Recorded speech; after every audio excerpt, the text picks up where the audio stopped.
Ah, dang it, the film ran out. Looks like I have to get myself a new roll. What's up, Revere fam? It's Rosareg, back at you again. And today I have something interesting to show you. And the interesting thing is gonna be a camera. But not just any kind of camera. What I have here in my hand is an old movie camera from the 1940s. Aren't you excited even a little bit? Right here is a Revere 8. This is a Revere Model 88 double 8mm movie camera from the 1940s. And it's pretty nice, honestly. And as you can see, it has like this is where you would wind up the camera. This is where you change the film speed. This tells you how much feet you have left in your camera. And this is the thing that allows your film to move inside the camera, basically. So without further ado, let's begin reviewing this camera.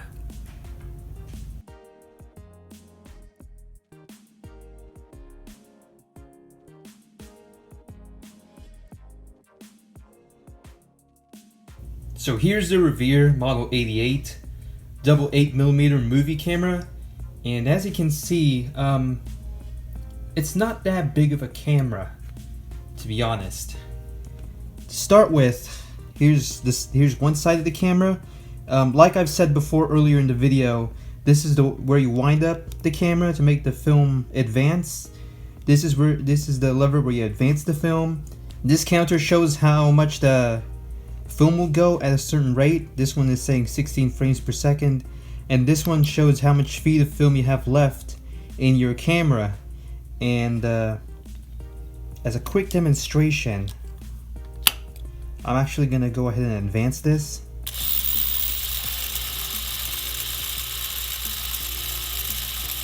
As you can see, this counter advanced even though the film inside of this camera has kind of like run out. Here's the back of the camera. As you can see, there's a viewfinder. Unfortunately, the viewfinder does not match what the lens is seeing, because right here, this is like the lens of the viewfinder. This is the camera lens, or where the film gets passed through.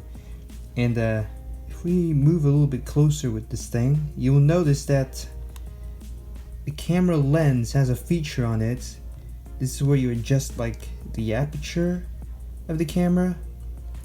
On the other side of this camera, you'll notice there's a door which has like a label on it, and the label says Revere 8 Model 88, and it also has an exposure guide, which is really interesting because you don't see these on modern cameras today. This is really convenient, honestly, for a 1940s camera. Tells you how big the exposure or the aperture should be. And because cameras nowadays, let's say you're shooting on a Canon camera, they're not going to have this information on one side of the camera. So this was pretty convenient even for a 1940s camera, so that's interesting. And it also says here, made in the USA. Who even makes cameras in the USA anymore? This is a pretty neat vintage item. Alright, let's pop open the door and see what we get.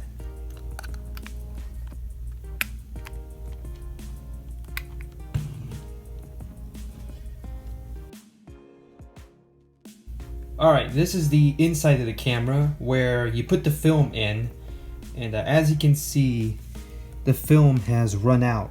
There's no more film left on this reel. But see, isn't it interesting? You get to take a look at what old cameras look like on the inside during the time when you have to load film in it. Actually, what I am going to do as well is I'm going to go ahead and do a demonstration on how to load this camera for y'all that are interested in shooting these kinds of cameras.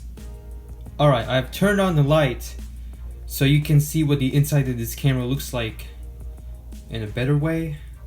So right here we have the take up reel, and we have this note here. It says, film when on this spool is only half exposed, which means if you run the film through, the fact is you have to flip it over and run the other half through because this is double 8mm film.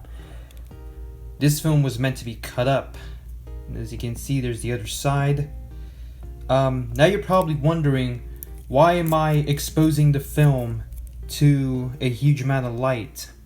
Well, first of all, I believe this film is Kodachrome 2 type film, so I'm not really too worried about exposing this. The film already came in with the camera, so I wouldn't even try to waste my money on this film because who knows, the images might have already been exposed already and I might not get anything. But what I'm gonna do is to show you guys how to load this film into the camera. Alright, so we have this take up reel. Now we're gonna turn it into the supply reel. We'll take this other reel and we will place it here. Flip the other side. Alright, now let's pretend this is our supply reel. We'll put the supply reel here. Just only pretend supply reel. And we are going to place it in. The next thing we should do is open this film gate. So this is where you slide the film through so you can get images off this thing. Now, you have to make sure, you see that tiny needle over there? I'll zoom it in. You see that tiny needle right there? You need to make sure that your film is advancing through that needle or it's not going to work properly. I'm going to go ahead and advance the camera so you can see how this works.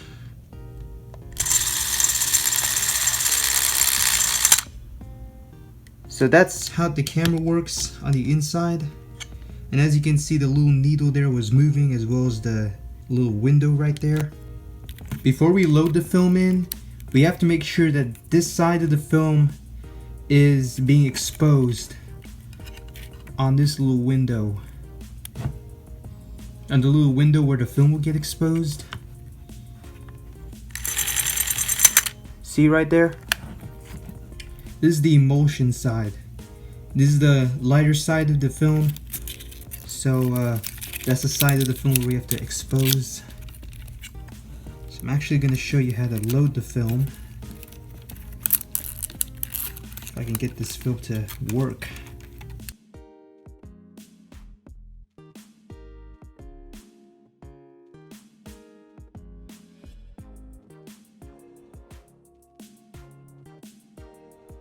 Now we load the film through this little thing right here.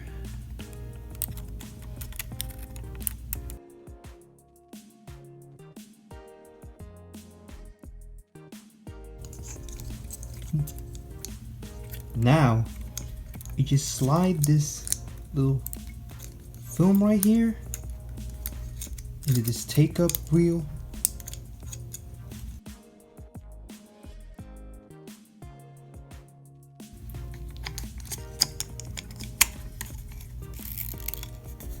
And let's try advancing the film. Little fix here. Alright, the teeth is in. Oh yeah, and don't forget to close this film gate here. The little door. Alright, now we're gonna test this. We got a little bit of a problem here, so... Alright, there we go. Now our film's all set. And also underneath the camera, there's also a place where you can mount it on the tripod. It also has this little thing here where you can probably hold this. Basically, this thing is used to like grab onto something. Before you start shooting on your double 8mm film on this camera, the first thing you have to do is to make sure that the counter is set to 0. So you know how much film you've used. And make sure it's also at 16 frames per second because that's a typical speed for this film. Perhaps I should do a speed demonstration on this camera on how fast the film will run on this camera. So this here is a normal 16 frames per second. If we move it to 24 frames per second, this is what it sounds like. 32 frames per second. Whoa, that's kind of fast. 8 frames per second. That's really slow. And last but not least, 12 frames per second. I hope you enjoyed this video. If you enjoyed this video, please leave a like, hit the subscribe button, and leave a comment on what you think about this camera. I got faith in you because it's the Razor Love.